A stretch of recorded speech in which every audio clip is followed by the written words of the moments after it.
I'm Aaron Sagers, and this is Talking Strange.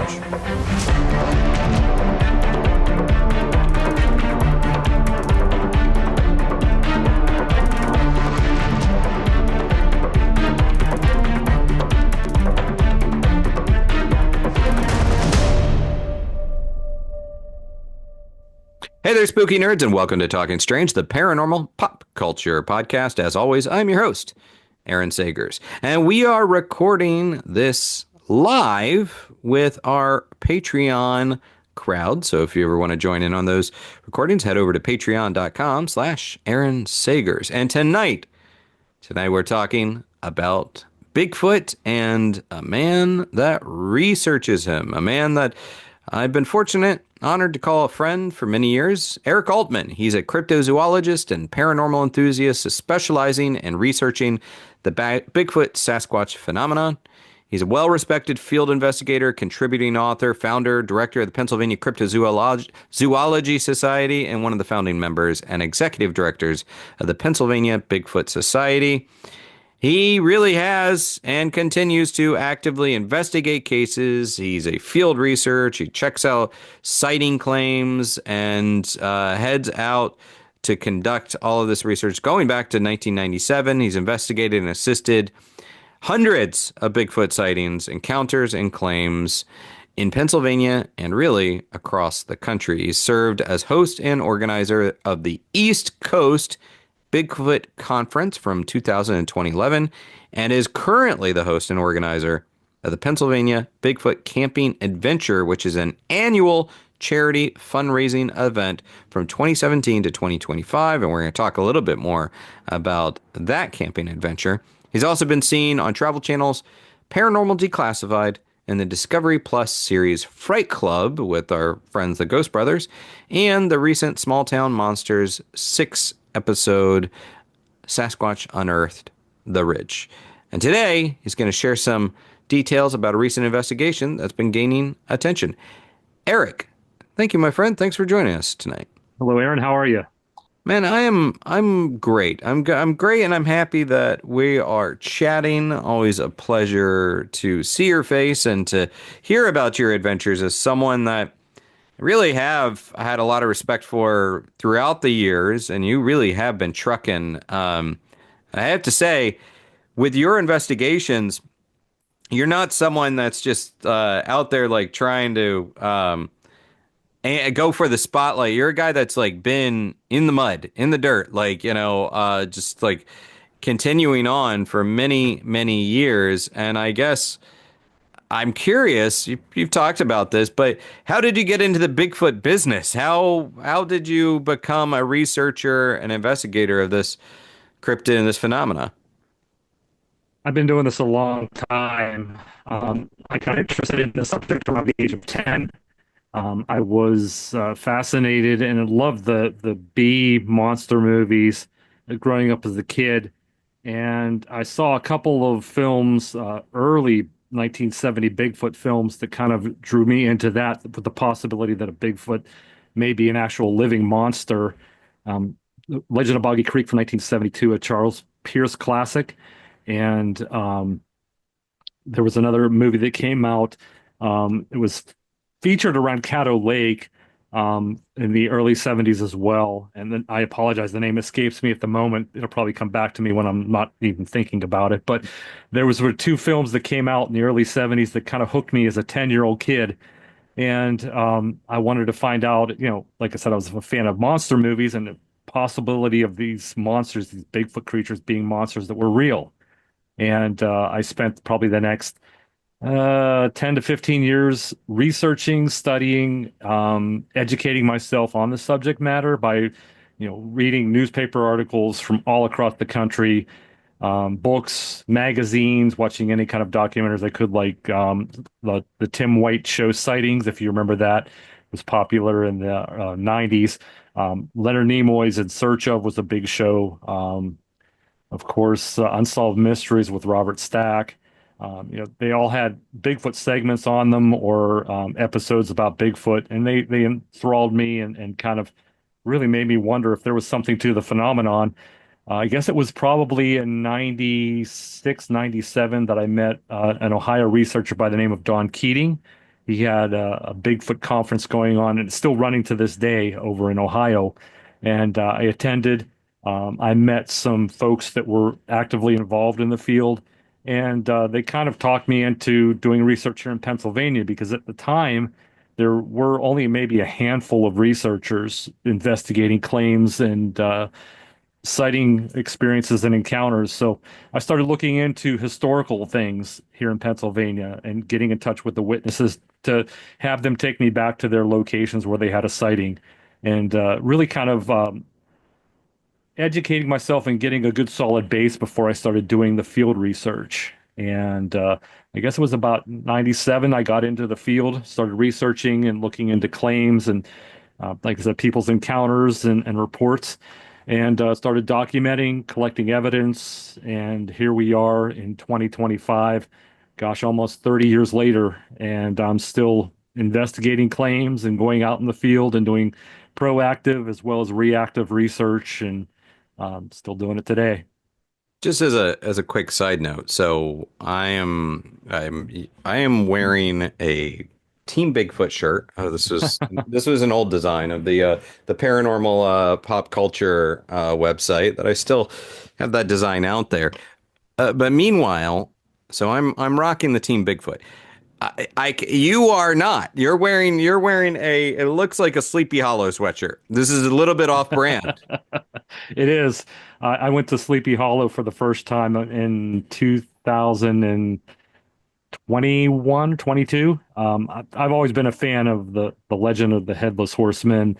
The Washington Irving story is a classic, and I always wanted to visit Sleepy Hollow. So, me and a friend of mine went in October of 2022, I think it was, and checked out Sleepy Hollow, Tarrytown, and just kind of went to the famous bridge that's there and the old Dutch church and the cemetery, and we had a great time. So yeah, I'm a big Sleepy Hollow fan, always have been.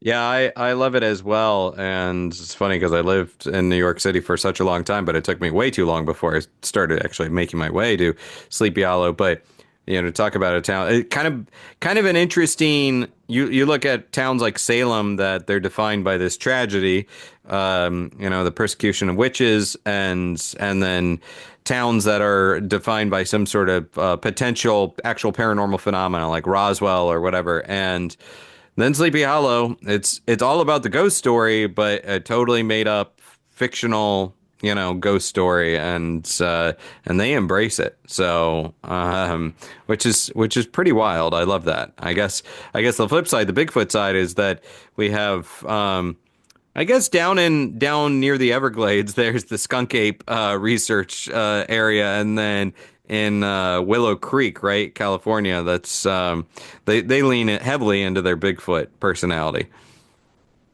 Yeah, yeah, they do. Bigfoot has a lot of themed restaurants and bookstores. Unfortunately, the bookstore, Bigfoot Books, burned down a couple years ago, but they had a Bigfoot bookstore. They have the Jim McLaren statue in town, the famous Jim McLaren statue.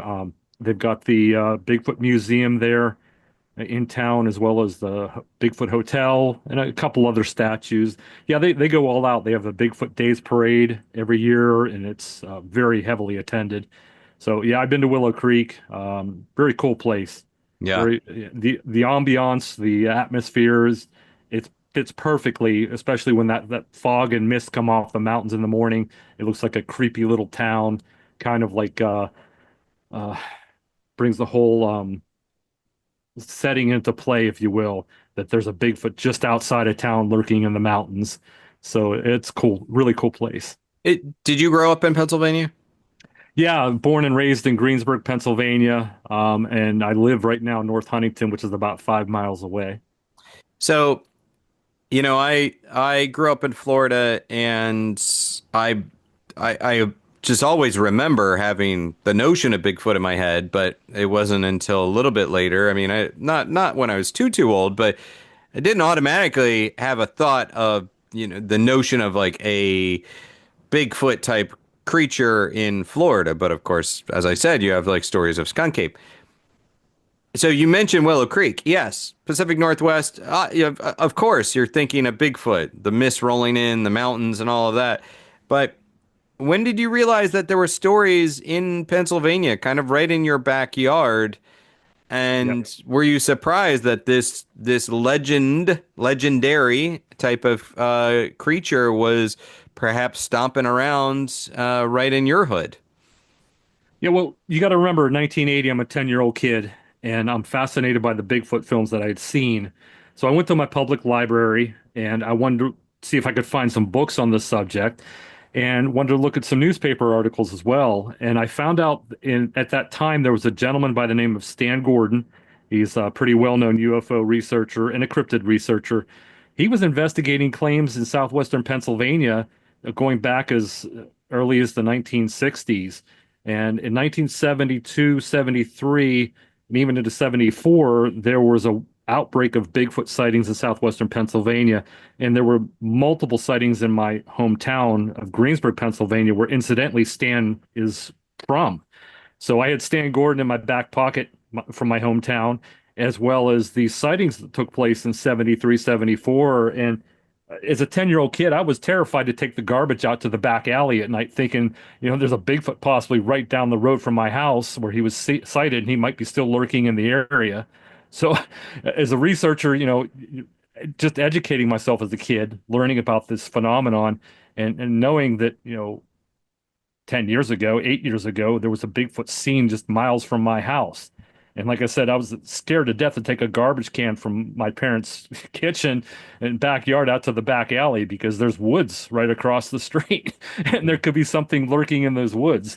So, yeah, we had a lot of stories going on in the 70s, even up to the 80s when I was starting to get into it and research it, that were taking place in Greensburg and an area known as the Chestnut Ridge, which is about 15 miles to the east of where I live. There were hundreds of sightings going on from Indiana County all the way down to Morgantown, West Virginia. And there's still activity going on. That's where I do the majority of my research and investigations is the Chestnut Ridge in southwestern Pennsylvania. It's a very, very active area. And just as an aside, Stan Gordon, also known for his filmmaking and research on the Kecksburg UFO Yep. incident, right there in Pennsylvania. So a little bit outside of Pittsburgh. So the, I guess with that in mind, how would you say Pennsylvania ranks as far as reported sightings? Well, we have quite a number of sightings that go on in Pennsylvania. There was a point in time where some articles and stories came out a few years ago about Pennsylvania being number three in the country as far as Bigfoot encounters and sightings go. I don't know where we rank as far as other states are concerned. We don't get a lot of notoriety and a lot of publicity as far as Bigfoot sightings go. You've got states like California, Oregon, Washington, you mentioned Florida. Ohio is well known for their Ohio grassman and Bigfoot sightings, but Pennsylvania kind of is like the stepchild of Bigfoot sightings because we just don't get the recognition. But there are literally hundreds, if not thousands, of recorded sightings in Pennsylvania. My group, the Pennsylvania Bigfoot Society, we have documented on our website hundreds of sightings alone that we've recorded from various researchers, including myself. Stan Gordon's reports are up there, hundreds, and I know the BFRO has hundreds of reports as well. So putting them together with other researchers around the area, probably thousands of reports have come out of Pennsylvania that just aren't known about. We put the information out there on the internet for people to read and learn about and study the evidence that we've collected, but we just don't get the recognition. Yeah. And you can check out one of Eric's sites, pabigfoot.com. That's Pennsylvania Bigfoot Society. So as far as the phenomena itself, these stories that kind of emerge in cultures across the world, what are some distinctive characteristics of the Bigfoot that's sighted around the Pennsylvania region compared to what you might find in the Pacific Northwest or other regions? Well, some of the similarities are usually the color of the creature, a dark brown or reddish brown. There have been reports of black, grayish looking creatures, kind of like the color of my beard. Um, they vary, the colors vary, but they also compare very closely with other states that have the sightings. Um, Something that I find interesting, though, is Pennsylvania ha seems to have a different size creature compared to the Pacific Northwest.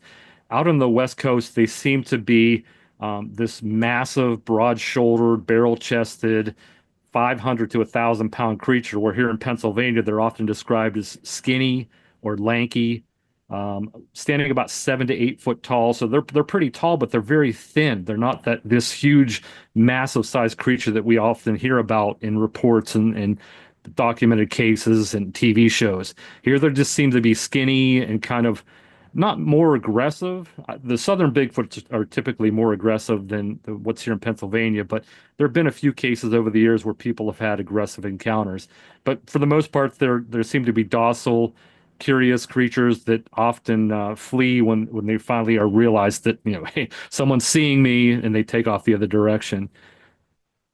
Kind of lean. They need to get some more scrapple. Eat some more scrapple. Put some meat on their bones. Terrible for Yeah. the cholesterol, though. I guess and behaviorally, like you're saying that they're more docile. What about other kind of behavioral traits, such as singular, seen in just one at a time? Do you ever see? I know out in parts of Michigan, at least some of the reports are people seeing like families of them in theory. But are these ever seen in groups, or are they pretty much solo travelers?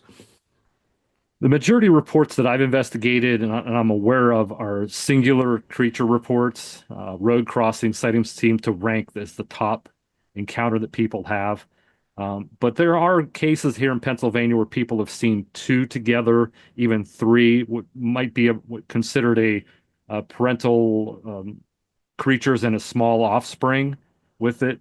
I had a case in the Rockton Mountain area of DuBois, Clearfield County, back in 2006, I think it was, where somebody was driving the back roads and saw two creatures walking on a gas pipeline trailway, walking away from him. So, yeah, we do get those cases. They're just not as common as the singular creature reports are, but we still get them. Well, I think that's a good segue because it was about April 26, 2024, that you were approached by a hunter. This was in the town of Roaring Springs in Pennsylvania. So, set up this case, what was explained to you, and ultimately, yeah, what got you out there and what you found. Walk us through this. Yeah, so we have an email address, a contact section on our website where people can reach out to myself and a couple of the other members, the board directors of the group, for to report their claims, and then we send those claims off to the closest researcher member of the group. And I received an email on the 26th from a gentleman from Roaring Springs, and three of his hunting buddies were up in the mountains outside of Roaring Springs. They were doing some survey scouting for turkey season. Youth turkey started the next day on that Saturday, the 27th. And they were just up there walking some ATV trails and doing some turkey calls and trying to see if they could get any responses so they could set up a good area to put up a blind to do some turkey hunting, with their kids. And that afternoon, while they were walking on an ATV trail, they came across tracks that they didn't recognize, a series of four tracks that had crossed diagonally from left to right across this ATV trail right through a muddy mud pit right in the middle of the trail. And when they first looked at it, they thought, okay, well, they don't look like deer or bear or turkey prints. They look like human footprints walking across this ATV trail. But what was odd to them was they were much larger than what their footprint was against the tracks that they had found. And these are four experienced hunters. They've seen a lot of things in the woods, but they'd never seen anything like this. And one of them was so shook by what they saw on the ground, he literally had to leave the woods. He was terrified to stay there. So they sent this email about what they had found, and they described their situation, and the guy said, I have pictures that I took. So I sent this case off to Joyce Long. She's probably the closest researcher member of the Pennsylvania Bigfoot Society.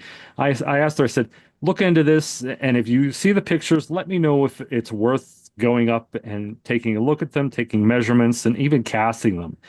So she talked to this guy, and she said, this guy's legit. He's pretty shaken up. She didn't talk to the other three guys, but she talked to the main guy who emailed me, and he sent her pictures, which she forwarded on to me. And I looked at them, and first glance at them, I was kind of like, those look interesting, but I'd really have to see them in person to kind of, you know, really get a good opinion of them to see if they're what they're telling me. Because the pictures in mud weren't very detailed. They did have a human shape to them, and I thought, well, maybe this is something, but I'd like to see them in person. So, working with Joyce, she reached back out to the witness, and they agreed to meet us on Sunday, the 28th, up at the location in Roaring Spring. So we met at a McDonald's up there on, I think it was about noon. They took us right to the location where they found these tracks. And I took some dental stone casting material and my, of course, video camera and tape measure and things necessary to document. And we walked about 200 yards in from the parking area on this ATV trail, and we got to the muddy pit. And sure enough, there were three of the four tracks remaining that crossed this muddy pit left to right in a diagonal direction. It rained on Saturday, Friday night into the Saturday when turkey season began. So one of the prints was washed out. We couldn't see it any longer. But three of them remained in the mud pit. They just had water in them. And I started looking at these prints, and I was kind of taken aback because these were really good looking tracks. These were not bear tracks. I've seen plenty of bear tracks over the years I've been involved with this. I've documented very, very large bear tracks, and these were not bear tracks. They had a heel, they had what looked to be a mid-tarsal break in the center of the track, and they had five toes, no claw marks. They just had the five toes. And I looked at them for a little bit and I studied them and I started measuring them and I was kind of impressed. They were 15 inches long by 8 inches wide across the ball of the foot. And I got on the phone with Jeff Meldrum. Well, let And me let me jump in there for a second there, sure. Eric. I want to get to that. But just for everybody to kind of get a sense of what we're looking at, let me see if I can actually do this. And all right, I should be sharing my screen right now. So you see this track, right? Yep. Okay, so this one, these are some of the photos that you passed along. You can definitely see this, definitely looks like a footprint here. So this is where in the sequence is this? This is undisturbed, clearly at this point. Yeah, this was one of the first tracks that were found in this series of four. And that was one of the tracks, unfortunately, that was washed away. But fortunately, the guy who found the tracks took pictures of the tracks before it rained Saturday. That's what he had sent to me. So I looked at this print and I thought, well, that could be something. But again, I don't jump to conclusions. I want to check it out for myself. So this was pretty impressive, but I had to see it for myself. Yeah, and we're definitely seeing, pretty distinct toes, good arch there, like, and this one, what are we looking at here? This is probably the second track in the mud. You can see how deep it is. And of course, when even a person puts their foot down in mud, you're going to sink considerably because the ground is very soft and wet. But this is the second track that they found in the mud.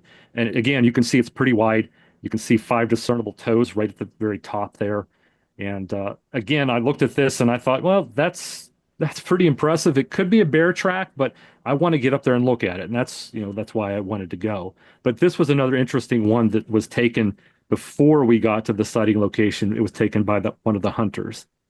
Yeah, especially these first three toes look pretty deep, like they are sinking in. Is this consistent with sort of the weight distribution of what you've seen before and you found to be reliable? Yeah, typically when we find a track, the foot rolls.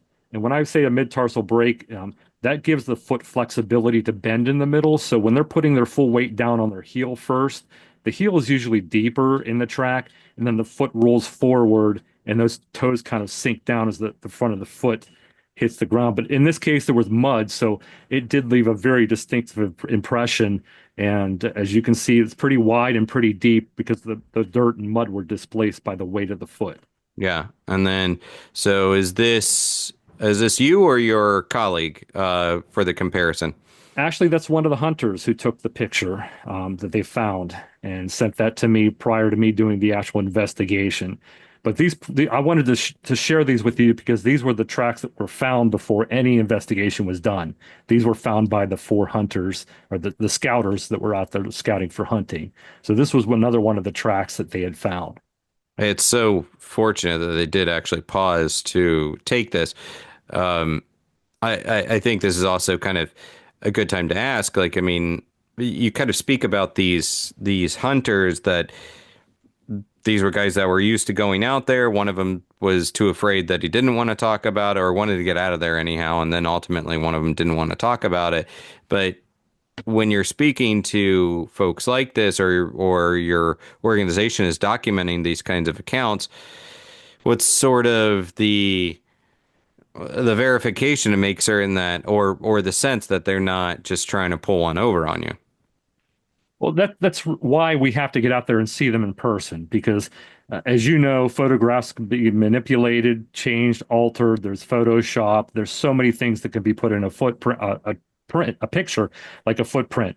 And we didn't know if something truly was used as maybe a piece of wood somehow attached to a foot or a boot or a shoe.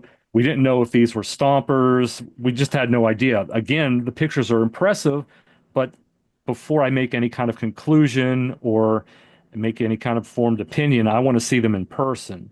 So even though they look impressive in the pictures, it's enough to get me out there to look at it to continue the investigation. And now we're looking at some of the casting process. I believe this is you at this point, right? That's your leg. Yep, that's me. I don't know why I can recognize your leg. Maybe it's a tattoo, but look at that calf right there. But yeah, so this is you, the casting process. Yeah. Like I said, we got up there with some dental stone, which is very, very hard material that pretty much indestructible. And once we found the tracks and we took measurements and pictures and looked at them, we felt they were definitely worth casting. So as we began the casting process, I've never cast tracks in that deep of mud with that much water in it. I had an idea of how to make the plaster material to kind of absorb some of the water and still retain detail. But a good friend of mine, who you also know, Cliff Barackman from the TV show Finding Bigfoot, I talked to him the day before going out there, and we discussed, what should I use or how much material should I take with me, and kind of, he was giving me some tips and pointers.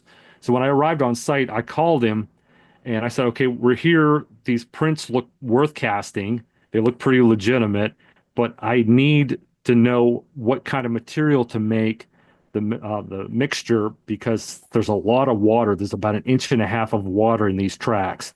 And if I make the material too wet, it's not going to absorb the water that's in there and capture the good details. So he walked me through what I should use material wise and how dry I should make it, which we did. And fortunately, I was very blessed to be able to talk to Cliff and have him give me those tips because the cast came out amazing.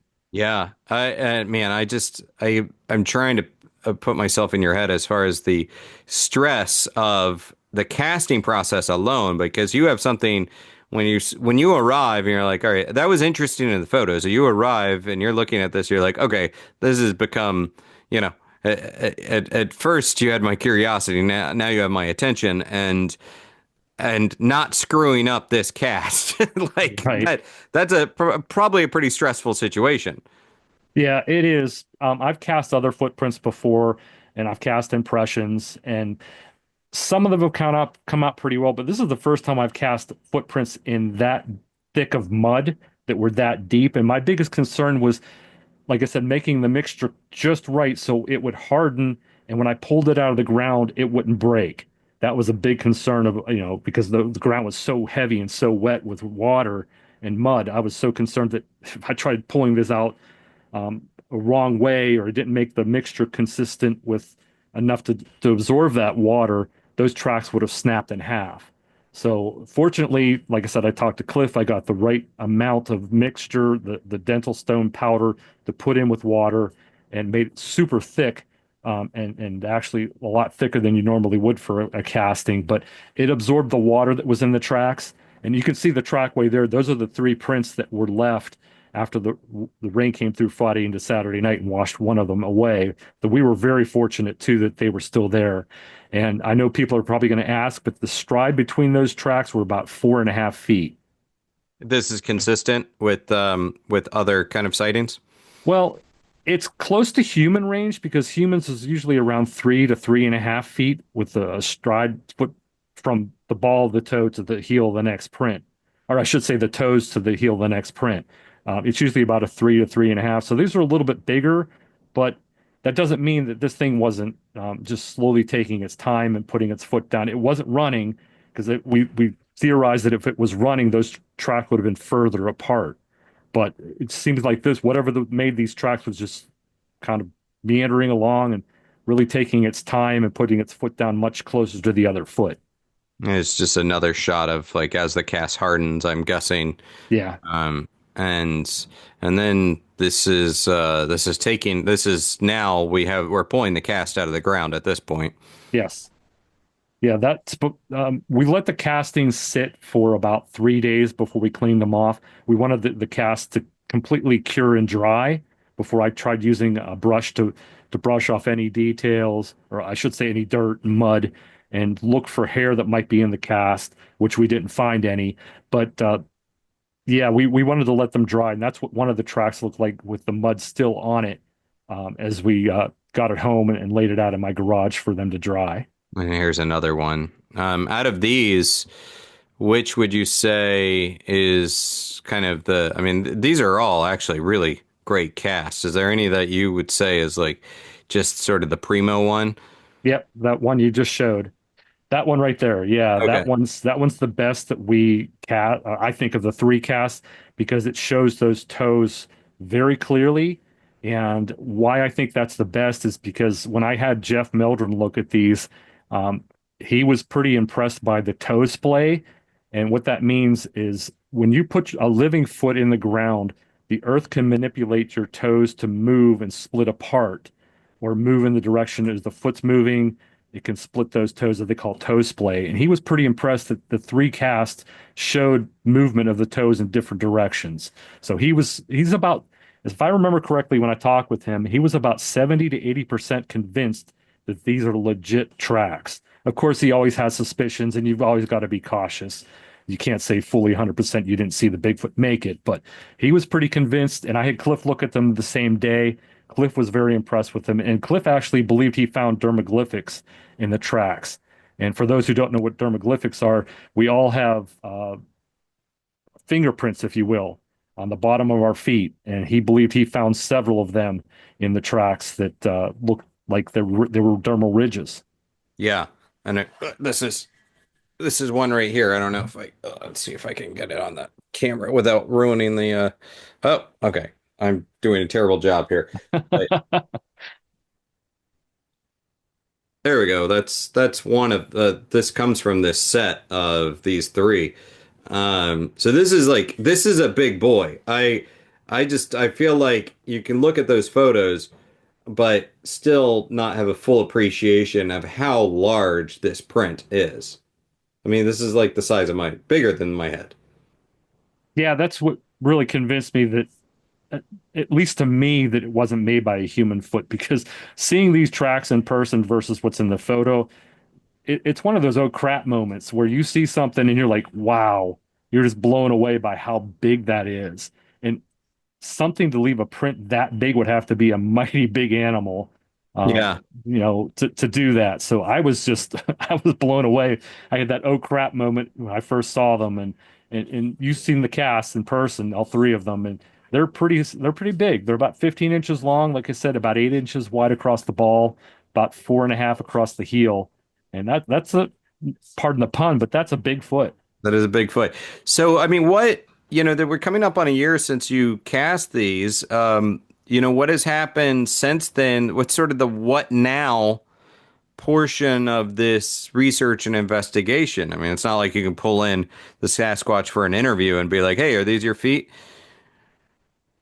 Well, we've kind of monitored the area.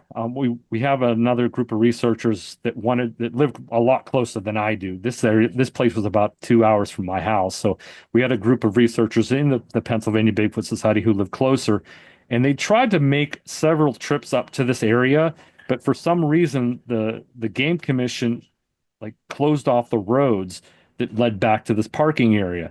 And they only open it, from what I understand, they only open it during hunting seasons, whether it be turkey or deer or bear. That's the only time they open these roads. So when the research team tried to get up there, they could only drive to a certain point where until the road was closed. And that's a several mile hike back to this area. And they were like, I don't even know if we can get in there. So they went to the game commission, one of the game commission offices down at the bottom of the mountain, and asked them. They said that you can't get in that area; it's closed off. So they weren't able to get back in that area and see if anything else has been about. But they've kept in touch with some of the neighbors at the bottom of the mountain who live right at the base of the mountain.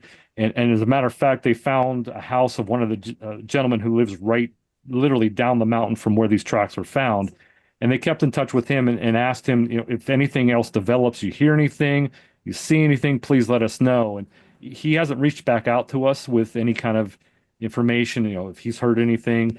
We tried to do a survey of some of the neighbors up there to see if maybe somebody heard something, but they're very tight-lipped, and a lot of people didn't want to talk to us. Either they thought we were crazy or they just didn't want to discuss it. Yeah. But we've kept an eye. Historically, there's been some reports in that area, not that direct area where the tracks were found, but in the region, probably within a 10-mile radius, there have been sightings over the years. Um, the activity in southwestern Pennsylvania right now is going on in an area that's about 50 miles to the west of where these tracks were found on a farm. And I've received in probably the last month and a half about 4 reports out east in suburbs of Reading State College. We had one that wasn't too far outside of Philadelphia. And yeah, so there's still sightings going on in Pennsylvania, but with this particular case, we've kind of run into a brick wall, if you want to call it that, because we just haven't gotten cooperation from some of the people that live at the bottom of the mountain. And with the game commission shutting off the roadways into this area and not being allowed back in, we can't, until at least hunting season starts up again, we can't get back in there, which fortunately is coming up here in the next couple of weeks. So we might be able to get up in there and do some hiking very soon. Yeah, I mean, you're looking at. I'm just like looking at the map of Roaring Spring. I mean, as you said, this is it's kind of in the southwest portion of it. It's this is like, it always just kind of surprises me when I drive through Pennsylvania, just exactly how big it is, but also how rural it can get. So it doesn't surprise me that people just wouldn't want to be talking about some of these things, regardless, and not even just Bigfoot stuff, but other phenomena as well. But like, they don't want the attention. Yeah, and that seems to be the general consensus. A lot of people don't know this, but there are millions of acres of woods in Pennsylvania. I think the 3 or 4 biggest cities are Pittsburgh, Philadelphia, Erie, and Scranton. I mean, those are the biggest, seems to be the biggest suburban areas or cities, if you want to call it that. The rest are small villages, farm towns, and lots of woods. Lots and lots of woods. The Appalachian Trail goes right through the center of Pennsylvania, from New York all the way down to the Maryland border. And there's so many woods up there. Over the years, as we talked a little bit earlier, it doesn't surprise me that we don't get the recognition because people just don't realize how forested and how rural most of Pennsylvania is, I should say. Yeah. Uh, you were talking about hunting season coming up. as far as sightings go, I would think, and correct me if I'm wrong, that the more people you have traipsing out in the woods, you increase the likelihood of sightings in theory. But is there any kind of pattern of activity itself that you can theorize on when these creatures might be a little moving around a little bit more? Do they follow similar patterns to other wildlife, or what? We seem to get sightings all year round. Um, it's less prevalent during the winter months, and I think that's because less people are out there unless they're skiing or, doing some mountain hiking. There's not many people camping, not as many as there are in the spring, summer, and early fall. Of course, you have hunters out there for deer season, millions of hunters out there in the late fall. But usually December, January, February, and even early March, people really aren't out in the woods as much. We still get people going out, but not in the same numbers as they do, later in the year.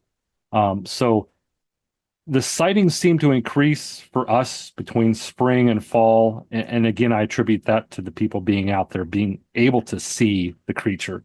Um, Winter months, we get them occasionally, but not as prevalent during the other months.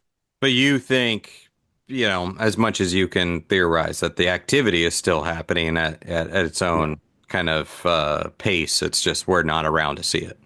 right, exactly. And just to establish this, uh, it's pretty confident to say that you're not amongst the interdimensional sect of researchers that think this is kind of coming in from, some sort of other parallel dimension or whatever. That's hard to answer because when I first started this back in the 80s, and even when I first got into field research in 96, 97, I was fully on board with this being an undiscovered primate, something, an animal that just hasn't been recognized and documented. But as the years progress and I talk to more eyewitnesses, I'm getting more of these really off the wall reports that just don't fit into that category. So I'm not fully sold that Bigfoot is an alien or an interdimensional being, or some people even speculate it's a ghost. But I'm not sold on that completely, but I'm open-minded enough to entertain the possibility. I've investigated some cases over the years that just left me scratching my head saying, okay, what are we really dealing with? And I'll give you an example. We investigated a case in a little town called Mount Pleasant, actually about 5 or 6 miles from Kecksburg. And this happened in 2020, where a fisherman went out to trout fish on a stream in Mount Pleasant Township. And he came across a series of footprints that walked on the bank of the creek, the barefoot footprints. They were only about 10 or 11 inches long, so they were smaller, but they walked along the creek and they stopped and then they appeared up the creek about a mile and a half away. But they just ended. It's not like the creature walked into the water and continued through the creek for about a mile. It's like they suddenly stopped and they weren't anywhere near the water and they appeared again about a mile, mile and a half away, the same track, the same direction. And we were kind of wondering, okay, so either somebody faked these tracks or something happened where it just stopped walking. It just doesn't make sense. So I talked to Stan Gordon, who's my mentor, and I've known Stan for, gosh, 40 some years.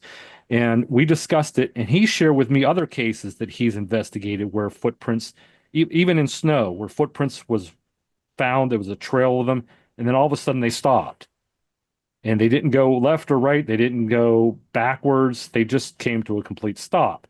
Now, I'm not an outdoor expert. I don't claim to be, but I know enough about animals that if an animal's walking through snow, the tracks continue until they either hit concrete or the snow disappears. There's got to be a trail. But he showed me pictures of footprints that just came to an end. And that's baffling. How could that happen? So again, I'm not sold on the idea that Bigfoot's interdimensional or an alien, but there are things that are happening that are related to or involved with sightings or track discoveries that really make you scratch your head and think, okay, what are we dealing with here? Yeah, and I respect that because I think sort of in a I don't know necessarily what I believe, quotation marks around believe, but I'm I know there's enough prevalence of like indigenous people that kind of take on the philosophy that this might be more of a elemental or a nature spirit or something Yeah. that's more ethereal, and who am I to dismiss that? And also, I kind of like for me, kind of like the notion of like the ghost, it doesn't have to be one thing or the other. That's human desire to put it in a box and define it in these strict terms. Like, who knows? It doesn't have to be one thing or the other. It could be both these things occurring, maybe simultaneously. It's sort of my theory on it. Yeah, I don't rule anything out. Um, I mean, we don't have an answer as to what Bigfoot is at this point. So there's a variety of different camps that have different theories about what it is. I keep an open mind. I don't try to rule out any possibilities. Probability is it's probably an undiscovered primate or a species of animal that has not been recognized by science yet. And we just need to continue to collect the physical evidence. But again, as I mentioned, there are things that happen and to witnesses, I've seen it myself, pictures that tracks that end in the snow. I had a witness in 2016 that watched a Bigfoot walk across the road in front of his car into an old abandoned cemetery up like a road. He was right behind it. He realized he had his cell phone on the front seat and he was going to take a video of it. He looked down for like 2 seconds and pulled into the driveway where this creature was, and it was gone. And he had his high beams on. It didn't run off to the left. It didn't run off to the right. It didn't run off fast ahead of him. It was just gone. And he sat there. I think that shook him up more than seeing the Bigfoot. It was there Hmm. 1 second and then it was gone the next. So that's another example of something weird's going on here, but we just don't know what it is. In your experiences, how does this Roaring Springs case rank? Um, I'm probably the proudest of these tracks that we cast. These are probably three of the best footprints I've cast in my 30, 25, 30 year plus career of investigating and making casts and all that. I've had several people tell me these are the best Pennsylvania casts that have come out of the state in quite some time. So yeah, it ranks up there pretty high that we were able to walk away with such good definitive evidence that day. Yeah, I love this story, and I'm very honored to have, one of the ones that you, the replicas of the original cast. The I want to talk a little bit about this. I'm going to get to some questions in a moment, so if you have them, put them out there. I see some coming in, but I do want to talk about this camping trip because this Pennsylvania Bigfoot Camping Adventure. It's a charity event, fundraising event that you're doing, and you're really bringing people out into the field for an investigation. Break it down. Tell us a little bit about what's happening, when it's happening, what people can expect. Yeah, this is our fifth event. This event actually began right before Bigfoot festivals kind of took off, and now they're a dime a dozen in every state, and pretty much every state has two or three Bigfoot festivals going on now. But this was an event that I wanted to take from indoor conferences to the outdoor setting to give people a chance to see what Bigfoot research is really like, hear from, of course, the researchers and investigators about their cases, but also give people a chance to learn how to make a plaster cast or to learn how to take proper measurements or the tools that we use to investigate how they operate and how they work. And then topping it all off with the chance to go on a Bigfoot night hike looking for evidence or maybe having an experience in an area that's a well-known hotspot for Bigfoot activity. So we put this idea together. We called it the Pennsylvania Bigfoot Camping Adventure because we're at a campground, and the campground is right in the middle of the Chestnut Ridge in an area of Bigfoot activity that's been prevalent, as I mentioned, in the 72, 73 flap. There's been dozens and dozens, if not hundreds, of sightings in this area over the past 50 years. So we put it in this campground right in the middle of the Chestnut Ridge, which is well known for its odd and unusual activity and happenings up there, UFOs, hauntings, cryptids, all that stuff. And we wanted to get people out in the field to learn about Bigfoot research hands-on rather than just going to a conference, talking to a researcher behind a table or hearing their lecture. And it started out small. Our first event happened in 2016. We had about 300 people show up, and it's grown in size since then. Uh, the pandemic, unfortunately, COVID put a stop on it for a few years, but this is our fifth year coming up, August 22nd and 23rd. As I mentioned, it's in the Chestnut Ridge, a little town called Farmington, Pennsylvania, and the campground is called Benner's Meadow Run Campground. Uh, the proceeds that we raise from after covering all the expenses of the event, we donate to local charities, and we have done so in the past 4 years. Last year, we raised about $7,000, and we split it between two charities. In the previous ones over the past three events, I think we raised close to ten or $11,000. So in total, probably about $18,000 we've raised and donated to charity um, organizations in the area. This event will feature guest speakers, workshops. We have celebrity guests coming in that are well known in the Bigfoot community, such as Dr. Jeffrey Meldrum, Lyle Blackburn, who's an authority on the Boggy Creek creature from Fouke, Arkansas, and he's a well-known author and a lecturer. We've got from the TV show Mountain Monsters, we've got Jeff Headley and Willie McQuillan coming in. They've been at the events in our past several years. They're a lot of fun. People love them. They're such soul of the earth guys, and people just love to meet them and hear their stories, and they're quite entertaining. And we've got Ron Moorhead coming in, and I'm sure you're familiar with Ron. He's known probably best for the Sierra Sounds recordings out of the Sierra Nevada mountains from 1972 to I think 74. And he's going to be talking about that and some of the strange phenomenon that he's experienced out in the woods as well. So we've got a great lineup of speakers coming in. We've got workshops where people can learn how to make castings and how to use tools and stuff like that. And then we've got the night hikes where they can go out in the woods. People buy a ticket that guarantees them a spot on the night hike. If they reserve it, they can go out with us into the active areas and see what, some of the tour guides that are going to be taking them out, are researchers. They can see what we do. They can see the tools we use and what we try to collect evidence with. So people love the night hikes. They eat it up and they want to be part of that adventure. They want a legend trip, They Yeah. want to get out there and look for Bigfoot. So it's a fun event. It's family oriented.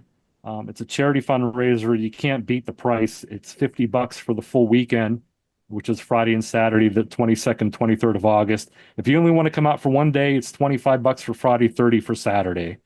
And you get to hang out all day listening to speakers.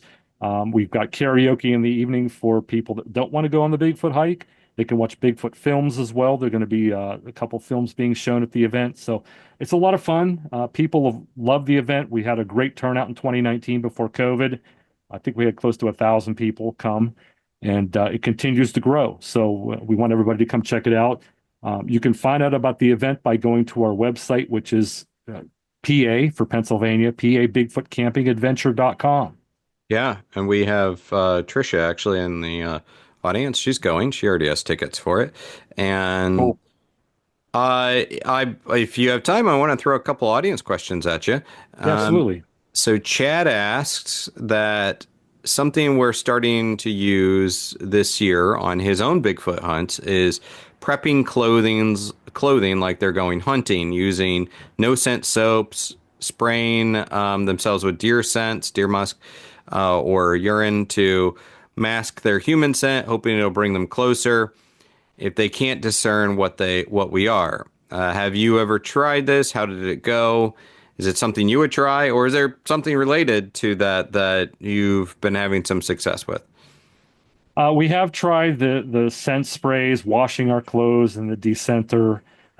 We've tried the deodorant that takes away your body odor completely. It's no scent.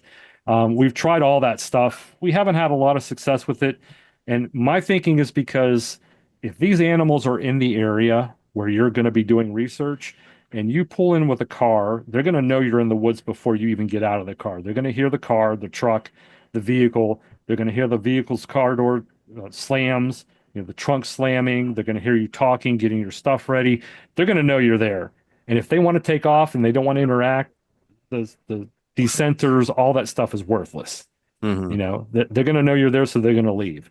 If they're curious and want to see what you are, they're going to stick around and they're going to want to see what you're doing, who you are, what you're up to, and they'll watch you from a distance, I'm sure, but they won't make themselves known. I don't put a lot of faith in the dissenters simply because um, they know that you're there before you're there, if that makes sense. Before Yeah. you're out in the woods setting up your blind or whatever, they know you're there. And these animals are very smart, and I just don't think they work. I encourage people to try anything outside the box to see what works best for you.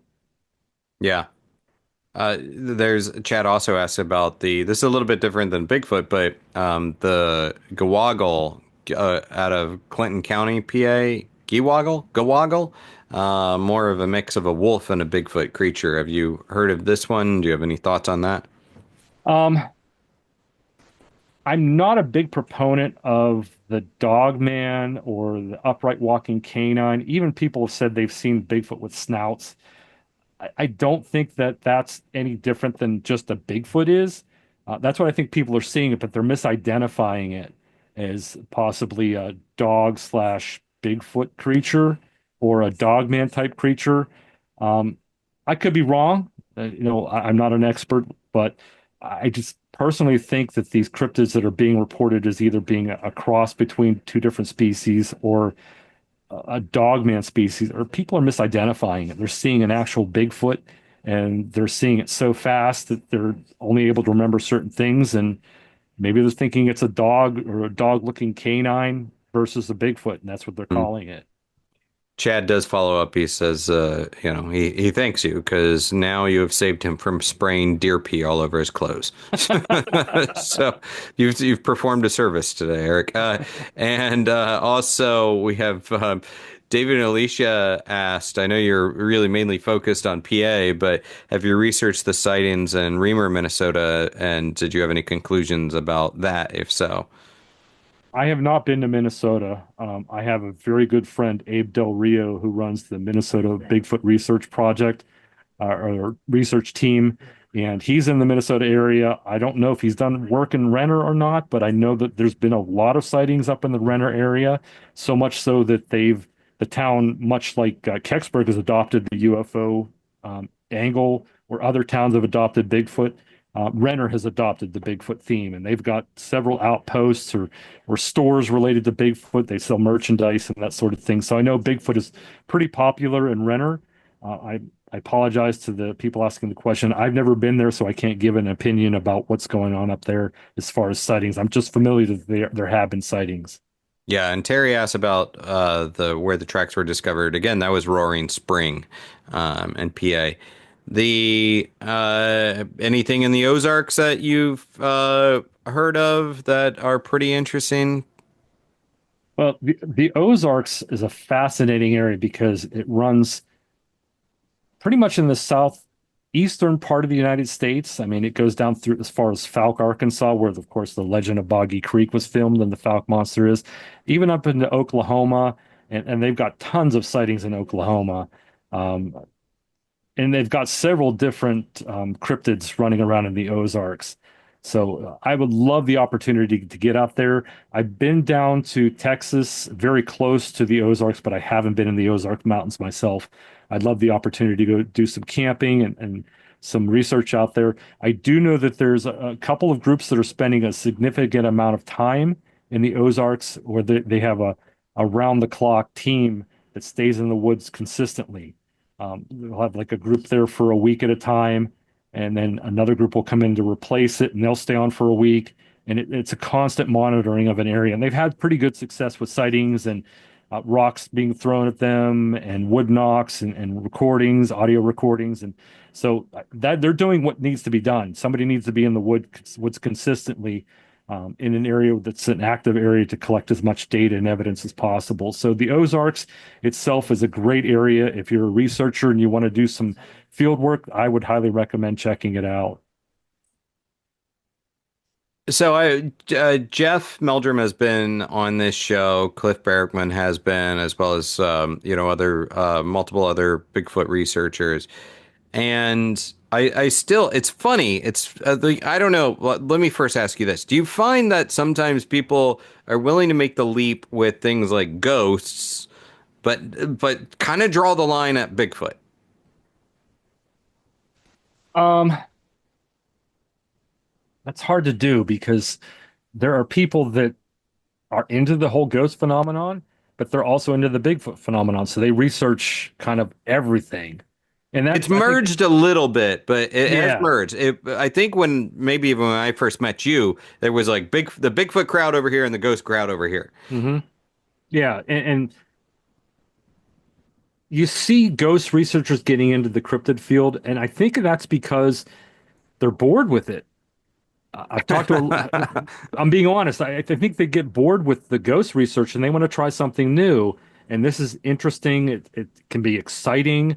It can yield some fascinating evidence and experiences. So they want to try something new. And I've seen more and more they call themselves paranormal researchers or researchers, investigators in general, where they're doing everything. They're investigating UFOs, they're investigating hauntings and ghost reports, they're investigating cryptid reports, Bigfoot. So they're kind of an all-rounded individual. I don't think there's a line anymore where they kind of stop. They're like you said, you're starting to see them men meld together, if you Yeah, want to call it that.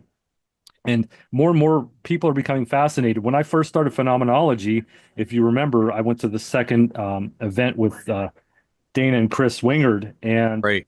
wasn't a Bigfoot researcher there. It was a ghost conference.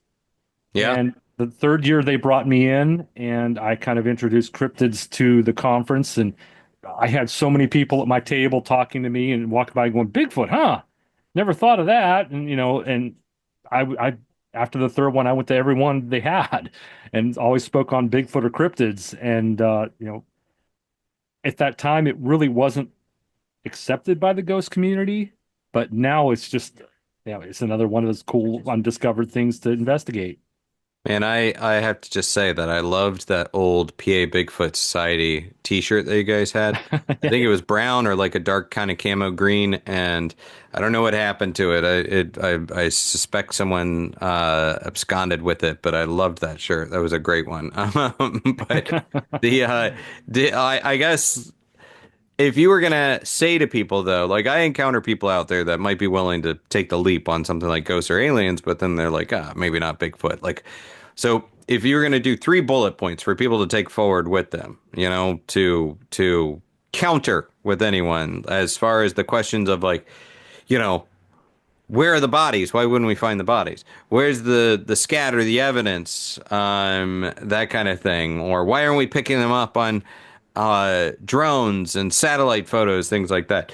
If you had like a couple bullet points that you were going to say to someone to put in their back pocket and be like, well, okay, think about this and bring this up to that person questioning you. Well, the counter argument for the lack of bodies is the fact that this is a very small breeding population, unlike deer and bear.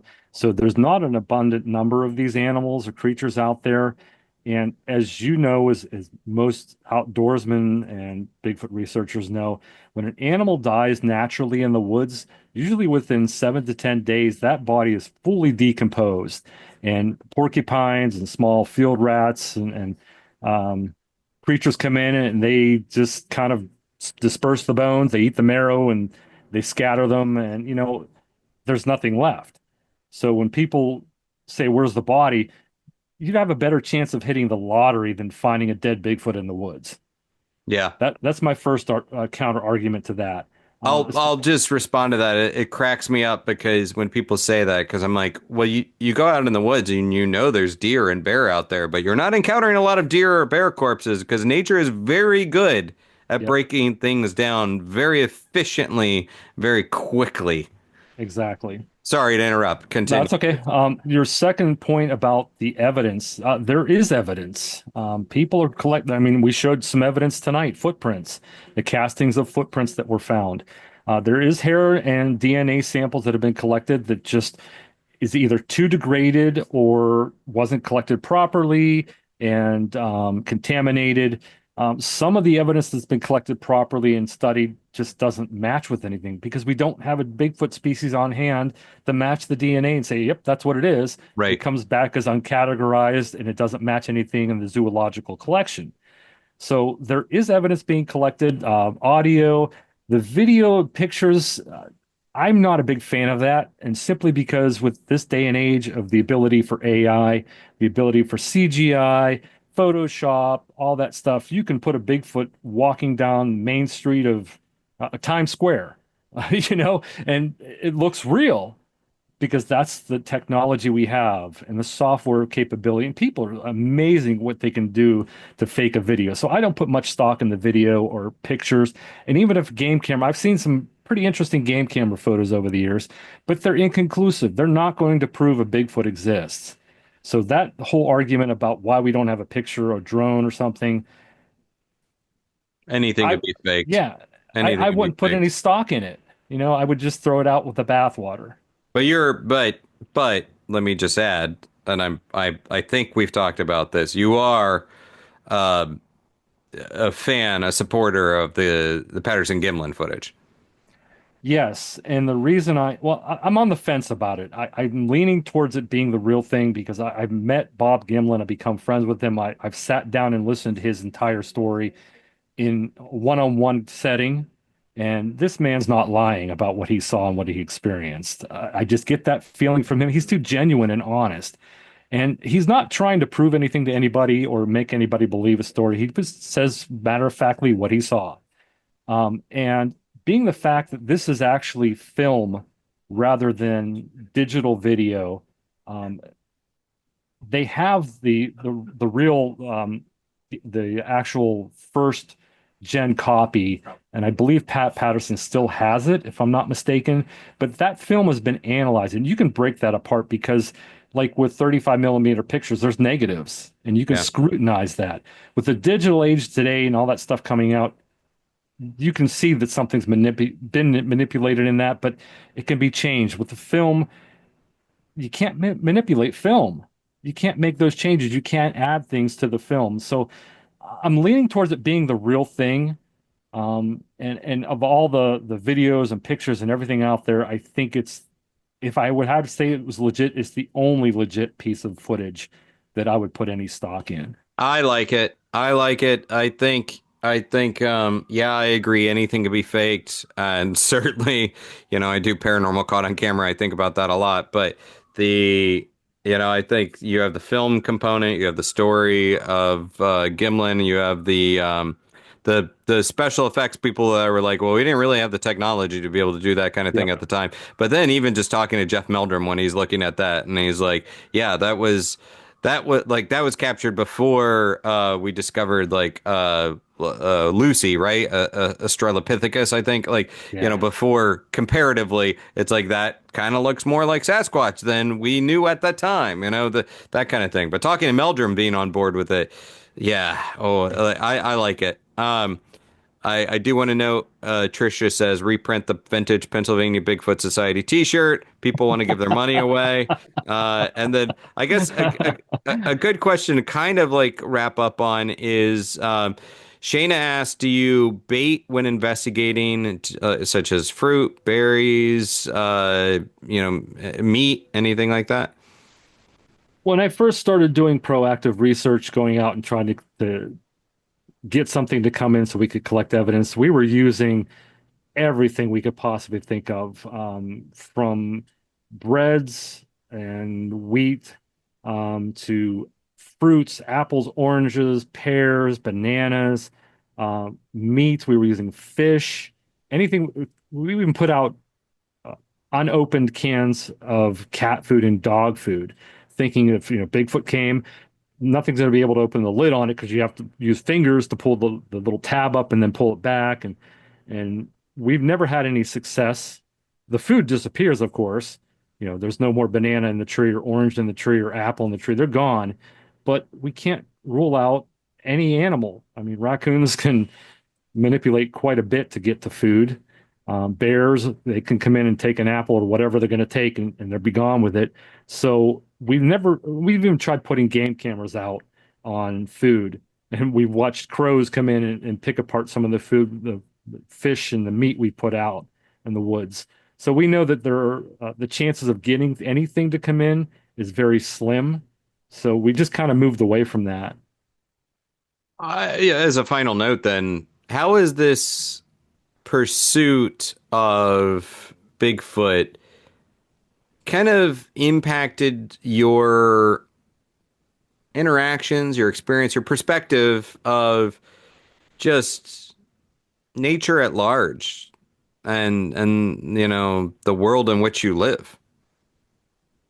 Um, Before I started going out in the field, I was of the mindset, we know everything.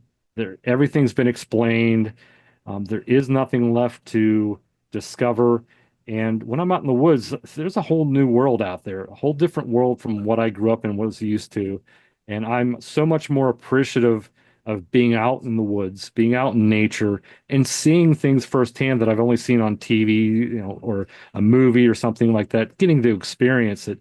And that's one of the greatest things about doing this research is, even if I don't have a good day looking for, or should say, if I have a bad day looking for Bigfoot, it's still a good day because I was out in the woods and I got to spend 3 or 4 hours away from people, hiking, enjoying nature, enjoying clean, fresh air, and maybe seeing some deer or a coyote or a bobcat. That's cool. So even Yeah. if I don't have any success with Bigfoot, I have a great hobby to fall back onto, and that's experiencing nature and animals and just enjoying the world. Well, Eric, thank you for hanging out with us. The people can keep up with what you're doing. EricAltman.net, PABigfoot.com, PACryptoSociety.com, and also the PA Bigfoot Camping Adventure.com. That is happening August 22nd to 23rd, 2025, with speakers and and karaoke and Bigfoot movie watches, as well as a Bigfoot hike and investigation, which just sounds rad. Am I missing anything there, Eric? No, I think that's more than enough. Dude, I Yeah.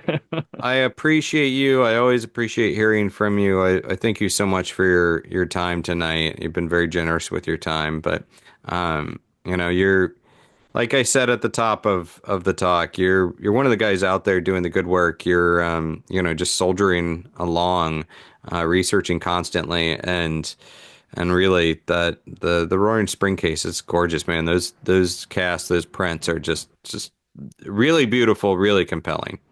Yeah, absolutely. And this keeps me out of trouble. Yeah. Um, I probably could think of a lot worse things I could be doing with my free time, but like I said, I'm outdoors, I'm enjoying nature, I'm looking into mysteries of the world around us and just enjoying life. I love it. I love it. Eric Altman, thank you so much. And once again, my guest has been Eric Altman. He is a Bigfoot researcher and the director of the Pennsylvania Cryptozoology Society and one of the founding members and executive director of the Pennsylvania Bigfoot Society. And this has been Talking Strange. I'm Aaron Sagers. Until next time, be kind, stay spooky, and keep it weird.